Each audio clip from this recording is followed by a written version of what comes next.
Hi Capricorn, this is your horoscope for December 2016. Thank you for joining me. It's a pleasure to be with you today.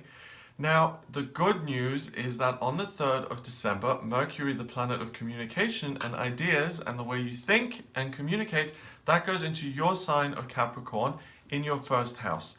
So up until the 3rd, it's been in Sagittarius in your 12th. So there may have been a sense of exploration and kind of nebulous kind of fantasizing, which is must have felt very unlike you. But now when Mercury kind of clicks back into place in Capricorn in your first, you become very grounded, and you become very practical, and you get your sense of humor back, and you really focus on what you can achieve. And you really have a sense of well-being and a connection with self. You really know what's going on for you internally. You feel good about yourself, what you're doing in life, and everything seems to be working. Now you also have a lot of other good energy which supports this. You have the Moon, Venus and Pluto all in Capricorn. So that's the strongest aspect of your area of your chart here, this first house. You've got 4 planets in your sign. So that's going to make you feel good anyway. But the Moon and Venus, they will give you a sense of love for the self and for work and feeling very comfortable in what you're doing. And Pluto in Capricorn ensures that just by being yourself, you can transform the things that no longer work in your life and the things that you want to create and that you want to make right. So just by being yourself and not by putting on a mask, realizing that you don't have to put on a facade to get what it is you want, and just by putting yourself out there and even making yourself vulnerable will mean that you're not going to be crushed and that you can really achieve great things, and it's by being your true self that the best things can appear. Now that continues up until the 8th when Venus leaves that first house and it goes into Aquarius in your second.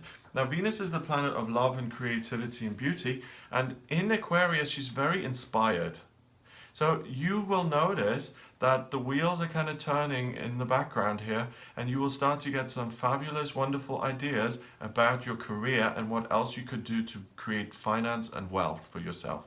Not only that, but you've got Mars sitting in Aquarius in your second house at 21 degrees, which is about 3, which is the number 3, 2 and 1 is 3, and that's communication and expressing yourself and new beginnings. So I really feel that from the 8th of December through until the 19th, those two, the archetypal male principle of Mars and the archetypal female principle of Venus, are going to come together and create a new beginning in terms of your money life. There will be a fabulous idea that you can really use to transform the way your financial situation is. So please don't dismiss those ideas and really take note of them. Even buy yourself a little notebook or a scrapbook and jot down the things that you're getting during that period. It's going to be hugely significant. On the 14th of December, we have a full moon happening in Gemini, and there will be a video on this full moon which goes into a lot of detail about exactly what it means. But as far as you're concerned, Capricorn, this full moon happens in your 6th house of day-to-day routine. It's at 29 degrees in Gemini. So what that means is 2 and 9 is 11, which is the master number of service.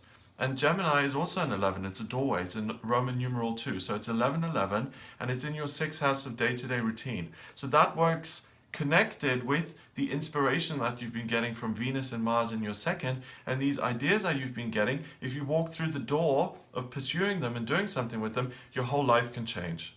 And that will reach its peak, and that potential for change will become very apparent during this full moon period. On the 19th now, Mars leaves that second house where it stops inspiring you so much, and it goes into Pisces in your 3rd house. Now Mars is the planet of drive and movement forward, and it rules Aries, so it's about let's go quickly. And it doesn't particularly like being in Pisces. Pisces isn't going anywhere. It wants to open and receive and self-sacrifice. So they're at odds with each other, and that goes into your 3rd house. And the way it manifests itself is that you feel weirdly emotionally connected on the 19th, and you may be getting things that don't feel particularly comfortable. I think a good way to ease this off is to walk in nature and to connect with your body in some way, but to just keep things grounded and practical. That will take the edge off it.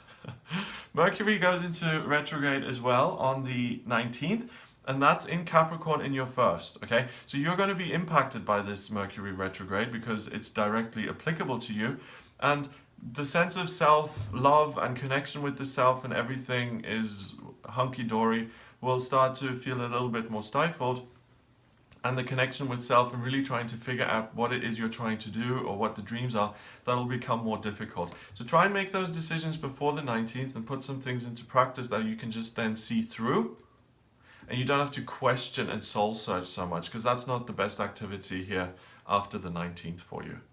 On the 20th, Mars now begins to conjunct Neptune in your third house in Pisces, and that's good news because Mars is now soothed by this huge energy of Neptune. Neptune is the big blue planet of water, and it rules Pisces, so it's very happily placed, but it's at 9 degrees, which is spirituality, so it's overpowering. And it kind of soothes Mars into using his energy positively. And what you'll notice is that you will feel very spiritually connected. You will be able to communicate or to receive messages very easily, and you will actually feel very creative. So even if you've never been creative before, you may have the desire to suddenly sing a song or to draw a picture or to write something.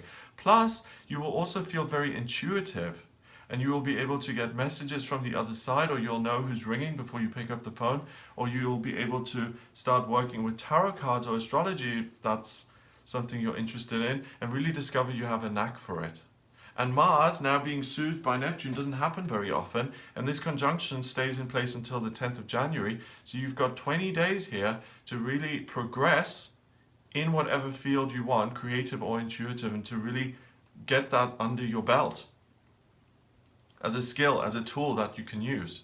On the 28th/29th, depending on where you are in the world, Uranus goes direct, and Uranus has been in retrograde in your 4th house. So it has been an opportunity to let go of chaotic situations in your family life or friends who are like family. And now as it goes direct, I think you reconnect with people who you may have not seen in a while, or people who you do want to be in your life, people you've decided are a good influence. And there's a real recommitment to family relationships going into 2017. So that will be a big priority for you, Capricorn. Finally, on the 29th of December, we have a new moon in your sign of Capricorn. Hooray, that'll feel very, very good. Again, there will be a video on this going into detail about the new moon, because it is a strong energy. But as far as your specific relationship with the new moon, it happens in your 1st house of self. So new moons pull energy in, they recharge you. So you're going to feel hugely energized around the end of the month, and you'll be like revving your engine, spinning your wheels, waiting to just go and get things done in the new year. So you really hit the ground running in January, and you really hit the year with a bang, and you started with huge energy and great drive and passion, which is fab. So I hope that gives you an idea of what you'll be working with in December. If you would like a private reading with me, please get in touch via my website. We can look at your specific chart based on your date of birth, place of birth, and time of birth, and we can look at what your soul purpose is, what your vocational aptitudes are, what's coming up in your career and finance and love life. Anything you're interested in, we can look at via your chart.